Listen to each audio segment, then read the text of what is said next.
Okay, so this is the revision video for how the computers works unit, and I've got the lovely 7C2 with me, and hopefully they can learn a few things as well.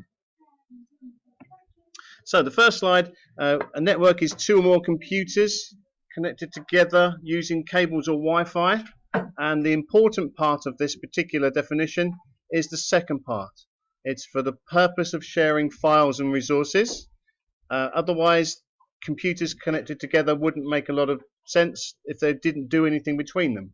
So you must have that purpose. If you get asked a question, you can explain that it's for the purpose of sharing files and folders and resources between them. Some computer networks have one or more servers. They're just powerful computers that have particular purposes on the network.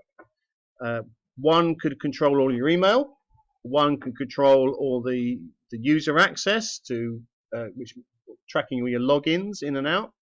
So when you log into the network, it goes to that server and checks who you are. And if you're allowed on, it will tell you and let you log in. There are some that control internet use and some for databases. Just depends on what the purpose is as to whether a business or a school would have one or more of them. If your computer is not connected to anything at all, it's called a standalone computer. The two main types of network, and remember types are to do with size. Each type of network will be defined by the number of and all the size of the group of people using it. The two main ones that are the commonest are the local area network, or LAN, and that normally covers a small area such as a building, or in our case here, a few buildings on our site. If you go outside of the site, you don't get access to the network because there's no connection there through either Wi-Fi or wireless or wired networks. The wide area network is much bigger, and the biggest version of this, which we'll see in a minute, is the internet. It's just several other networks connected together to form a much bigger version. So it's covering, could be several sites, a town, different countries. They all connect together using a wide area network. So the biggest example of a wide area network is the internet, because it is lots of networks connected together. But some specific examples, cash machines, the hole in the wall where you get your money out, they're all connected to the internet through a wide area network, because they need to know if you take money out of one and you run up the road and take money out of another one, that the money has come out straight away. So they have to be connected to the internet, and because they're in multiple locations all over the place, it's a wide area network. Our school has a local area network, and wide area networks can be connected together using standard internet networking, or some broadband or satellite links as well can join up bits of the network. Other types of network, and remember these are by size. The personal area network is just you and a few devices. If there's a few of you in the house, it's a home area network. A much bigger version is the campus area network, where universities have different sites in different towns, but they want them linked and want them to share resources between the sites. And so they have a dedicated link set up between each one to access just their files. It's not for anybody else to log into. The big metropolitan area network is the massive Wi-Fi signal blasted out over an entire city or town. Normally we'd see it on our Wi-Fi connections as BT Wi-Fi or BT with FON, those kinds of things. So it's just a giant Wi-Fi access, never really particularly good, but can be a bit convenient if you need it. You can read through the advantages here. There's the one I'm going to pick out here is the site software. Schools and companies often get it much cheaper to buy software for however many users you have on your site. rather than buying one license for each person individually.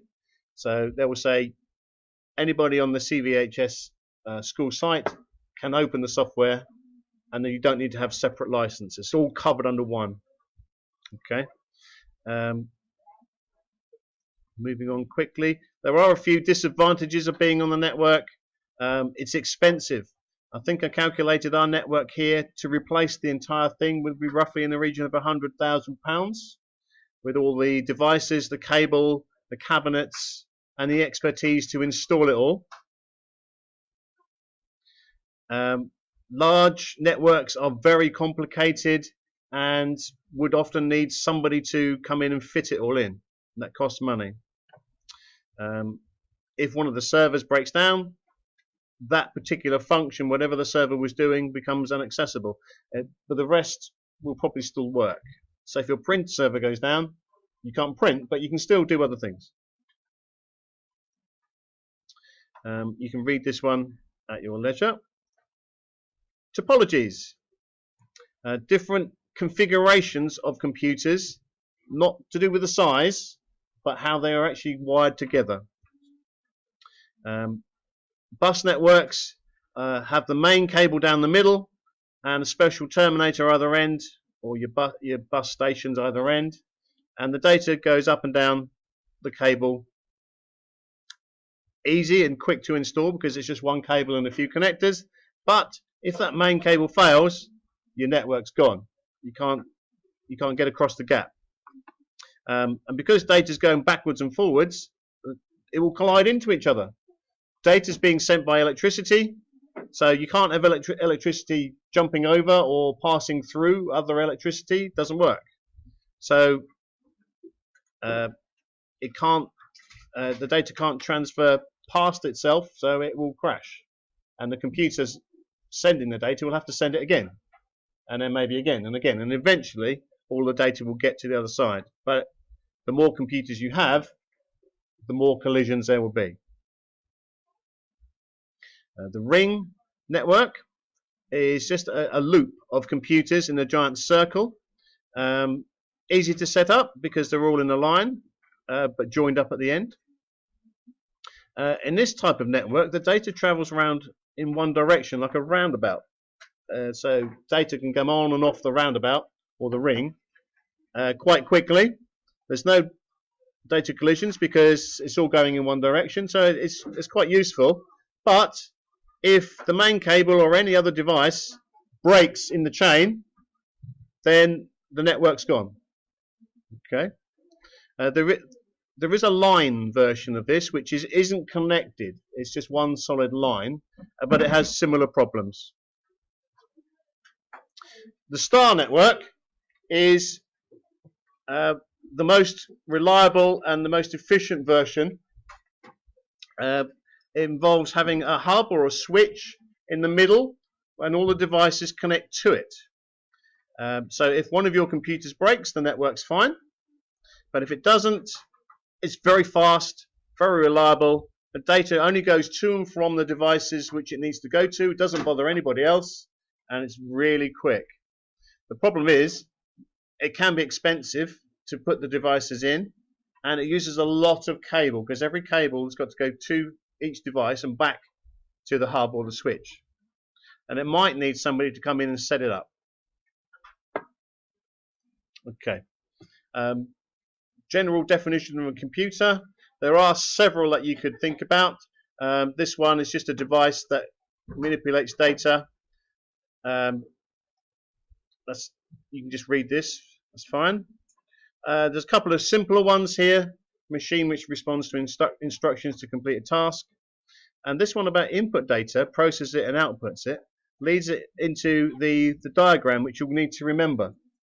So data comes in form of input, and there are instructions that the computer has in the form of programs. The computer does some processing, and then the results come out as a result of that, and that has to be output somewhere to the screen, as a sound, to a printer, or as a saved file somewhere. CPU, Central Processing Unit.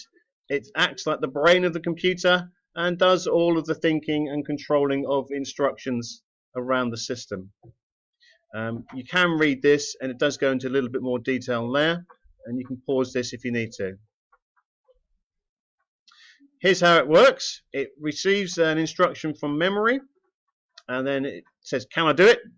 Yes or no. If it can't do it, it will crash, or it will fail in some way.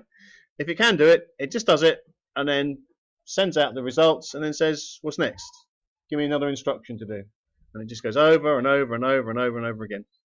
Millions of times a second sometimes. You'll need to be familiar with some of the components inside the computer. Power supplies, fans, optical drives like Blu-ray, DVD, different types of hardware like that. Moving on to the operating system, you need to be familiar with several parts of the operating system and some examples as well. So we've got some examples at the bottom here. The main functions of an operating system, which is what you want it to do, you need to have some kind of interface to connect to it, to actually control it. So that's the graphical user interface. You need to be able to manage the files and folders that you create. You want to be able to run and install new programs, otherwise it will be very boring. And any new hardware that you plug in, the system needs to be able to update itself to understand what that hardware is and what it does. If it doesn't put this extra software in, it can't handle the device and it won't work. Simple as that. The main features of the operating system: file management, which does allow you to control your files. In Windows, it uses Windows Explorer, which is what you see on your desktop. It needs to control anything that goes into the machine and out of the machine in the form of input and output. So input is keyboard, mouse, microphone, and anything that's output to the screen, the printer or speakers. It's got to control all of that and know what to receive and where to send it. It needs to manage the memory and the hard disk space. So it needs to, if a program is opened, it needs to give that program some memory to think. And if it needs to save a file, it needs to go to the hard disk and save, create a little space for that data to be saved. You need to, on most computers, there's at least 100 things happening at any given time, only 2 or 3 of which you might be in control of. But all of the background jobs it's doing, it needs to manage them, prioritize them, and give the most important ones more time and more computer power to deal with them quicker, so that you don't get interrupted by waiting for the computer to do stuff. Network management, you need to basically track all of the stuff that goes in and out of a network card between you and your network. Network management will do that for you. And user management means that only you get your settings. So when you log on, it provides you with your user details and your profile, and not anybody else's, and vice versa. So they can't get in and see your stuff. Okay. The main difference between the hard disk and the memory is the hard drive is for long-term storage. You install and save programs and files onto the hard drive, and they're there permanently.